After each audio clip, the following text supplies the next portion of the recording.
Hey everyone, I have seen some questions about the structure of the first assignment, the needs analysis and the learner analysis. So I have prepared this little recording and hopefully this outline will help you organize your thoughts. And also you'll have to tell me if this is something that is helpful or if we need to change the style. But I'm glad you are asking because sometimes we just assume that a certain structure is going to help. So what you're looking on your screen is essentially an ideal outline, but it's not absolutely required. So I know that some of you probably already have your assignment completed, in which case it's fine.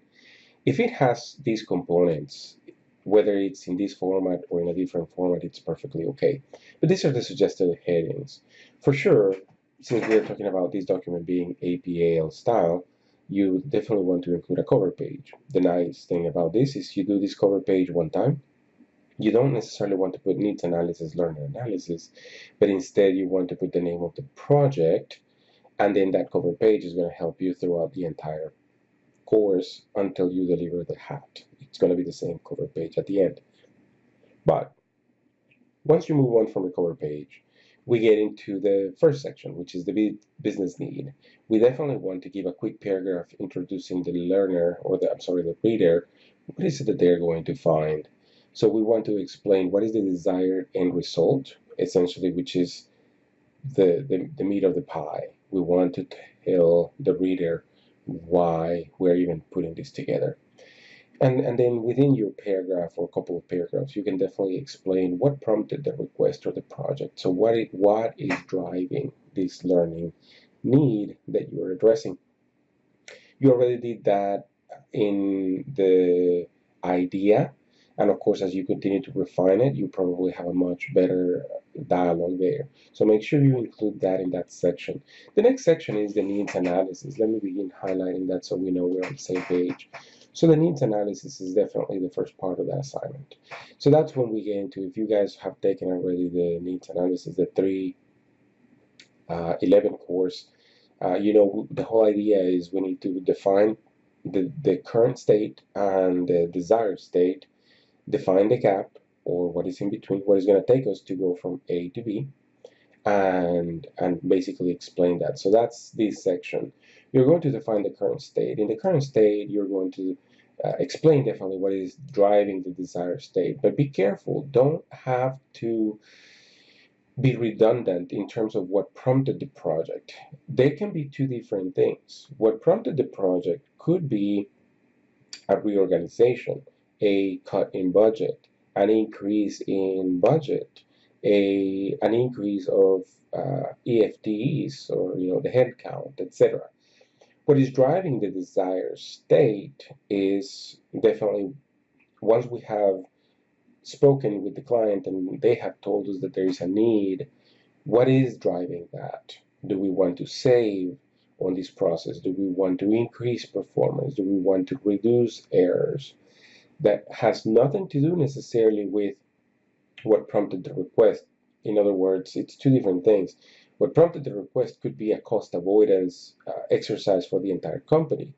What is driving the desired state is probably a reorganization that has something to do with the cost avoidance, or it may not, but that's where you need to be clear. And so if the desired state is driven by what prompted the request, then just explain that. You don't have to repeat yourselves, but make sure you explain, just like I'm explaining to you now, that the request of the project can be one thing, and the desired state could be as a result of what prompted the request. So, just make sure you explain that. And then you move into the customer complaints, if there are any. As a matter of fact, that's some components, whether it's internal or external audits, critical incidents, performance, new hires. I have it bulleted at the same level, but actually I just realized that in telling you that I should have it more as a sub-component, because essentially what we want to do is mention that what is driving the desired state is one of these, and if it's none of these, then you can tell me. I just put this as examples, so don't think that you have to list all these bullets, okay? These are just examples. Then we move into the learner analysis. So So let me wrap up the needs analysis. So essentially, in the needs analysis, I definitely want to figure out what your current state is, and that can be a paragraph. And then here's where you start getting into the future state, which could be one of these things. So in this current state, you can definitely explain what is going on today. And then here are some examples of what you would want to address that you want to see different. To open the needs analysis, you can have a paragraph that actually outlines or explains the gap. So if you think about the reading context, I am reading what is the gap, and then of course my next question is, okay, so why is this a gap? That's when we move into the current state, and then we get into the future state, and now it makes sense when we read on the on the paragraph after the needs analysis opening headline why that is a gap. Okay, then we move into the learner analysis. So the learner analysis, as you have learned, is essentially describing the audience that is going to be a part of this training. It looks like a lot, but it's just giving you ideas. So once again, not every single bullet needs to be included. I'm just trying to give you ideas. First, give us the background. So in the background of the learner analysis, you can definitely talk about globally, of course. Talk about the length of tenure of that learning person or the learner. Are they new hires? Are they existing? Are they tenured, etc.? If they are new hires, we definitely need to set the expectation here that by being new hires, we don't have all the information. Remember when I gave you the example that new hire training is difficult to zero in on the learner analysis because we don't necessarily know the people. Now, if they are existing, chances are we have a somewhat good profile of these learners. If they are tenure, same thing. Somebody's going to have an idea. Well, this group, they like to do lunch and learns. They like to do huddles, etc. So we need to definitely call that out at the beginning. Then you have the typical education that they have. So here's again when you start describing some of their demographics, but not private demographics, but simple demographics. These are going to help us understand what kind of training we are going to create. The current job experience. If they are new hires, obviously we are going to have to be specific in saying how the recruitment went on, what requirements are already in place, and what things we know they won't have. So make sure you call that out. The average age, but notice in parentheses I put that there can be multiple generations, and if there are gaps in generations, and of course if they are new hires, you may or may not know that, especially if you don't have any prerequisites or if you don't have any history of people working because it's a new position. So you don't know what you're going to get. It could be.